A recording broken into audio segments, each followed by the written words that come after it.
ბიუჯეტში შესატანი ცვლილებების პროექტი საკრებულოს ხდომაზე ჩავარდა. თბილისის საკრებულოს დღევანდელი ხდომა ხმაურიანი იყო. დეპუტატები ბიუჯეტში მორიგ ცვლილებებს განიხილავდნენ და ეს ცვლილებები მერისთვის ახალი მრჩევლების დანიშვნით არის გამოწვეული. ჩვენი ჟურნალისტი ეკო მაღრაძე ჩაგვერთობა ახლა საკრებულოდან და გვეტყვის რა მოხდა თბილისის საკრებულოს ხდომაზე. ეკო, გისმენთ. ბიუჯეტში შესატანი ცვლილებების პროექტი დეპუტატებმა ჩააგდეს, რაც იმას ნიშნავს, რომ დავით ნარმანია ჯერჯერობით ახალ მრჩევლებს ვერ დანიშნავს. ამ გადაწყვეტილების მისაღებად საჭირო იყო 26 დეპუტატის თანხმობა, თუმცა ცვლილებებს მხარი მხოლოდ 22-მა დაუჭირა. მანამდე კი საკითხის ირგვლივ ხდომაზე მიმდინარეობდა კამათი.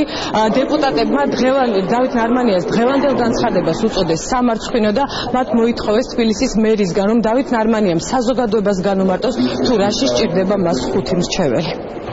Absolutely, რომ თბადის ბოლომდე თქვენ მოგიწევთ მისი 2/3-ით გადაყენება, მაგრამ ეს მომავლის საქმეა.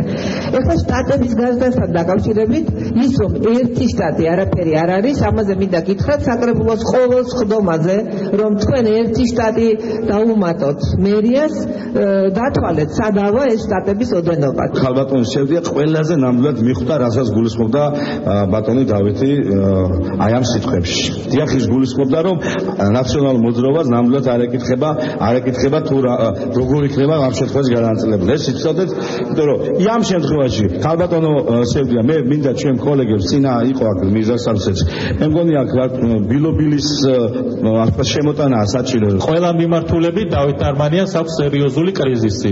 ყველა მიმართულებით თუ ამ მიმართულებით ასე ვიმსჯელებთ, მას ჭირდება მრჩეველი, რომელი 5 მიმართულებით შეარჩიეს, სად უჭირს ყველაზე მეტად დავით ნარმანიას, თვითონ რას თulis, იქნებ ამაზე გვიპასუხოთ. რაც შეეხება ბატონო ჭაბა ბილობილს და მეხსიერებას, სამწუხაროდ ექიმი არ ვარ და არ ვიცი ჭკუამხიარულობის წამალი რა არის, თორე ნამდვილად გირჩევდით რომ ეს დალიოთ, იმიტომ რომ თქვენი ჭკუამხიარულება ამ საზოგადოების პრობლემად იქცა უკვე დიდი ხანია. სრულიად აღმაშფოთებელი იყო დღეს ბატონი მერის განცხადება, რომ არავის არ ეკითხება, რამდენი მრჩეველი ეყოლება მას. დიახ, ჩვენ გვეკითხება, საზოგადოებას ეკითხება, სწორედ ამიტომაც ვსჯელობთ ამაზე დღეს. ჩვენ გვჭირდება ზუსტი დასაბუთება, რა მიმართულებებით, რატომ, რის გამო, რამ გამოიწვია საოცრება იმატებს მერი მრჩევლებს.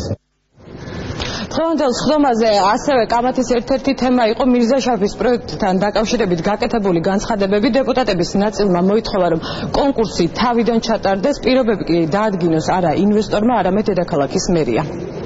ხერომი ქალბატონინა ინვესტორად მოიხსენებთ იმ ადამიანმა ყოველგვარი ნებართვის გარეშე დაანგრია მთელი ქუჩა ერთღამეში. არანაირი დემონტაჟის ნებართვა არ არსებობდა.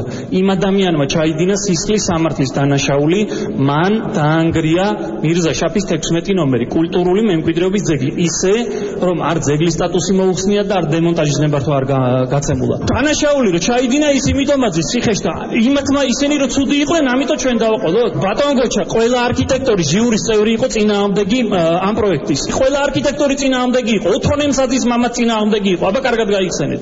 და ვინც იყო იქ ყველას და მუშტებს უბრახუნებდა ის თბილისის მერი. რასავი თამარ ამაშუკელს უბრახუნებდა მუშტებს. იქ ძალიან კარგად ვიცი ვინ რაც ხდებოდა. თამარ ამაშუკელს უბრახუნებდნენ მუშტებს. ბოდით ვითხოვ.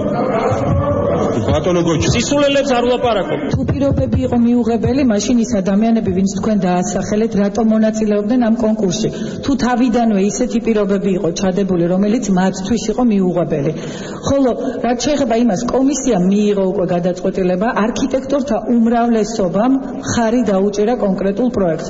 მაშინ გეკითხებით ასეთ რამეს, ხელახლა თუ გამოცხადდება კონკურსი, როდის იქნება მისაღები? ვინ უნდა თქვას, რომ მისაღებია? მე ნამდვილად არ მეგონა, რომ მე თვითონ ვიქნებოდი ხელისუფლებაში, მე თვითონ ვიქნებოდი ადგილობრივი თვითმმართველობის ასე ვთქვათ საკრებულოს წევრი და კვლავ მომიწევდა ამ თემაზე რაღაც პროტესტის მაგვარის გამოთქმა, იმიტომ რომ არ ვიცი ახლა გასაგებია მესმის მე რომ კეთილი განსხვავებები იყო, მერიამაც იმუშავა, აკაცე ყველა კომისიამაც იმუშავა, შეეცადნენ რაღაც უკეთესობა, შედეგი რაც გვაქვს.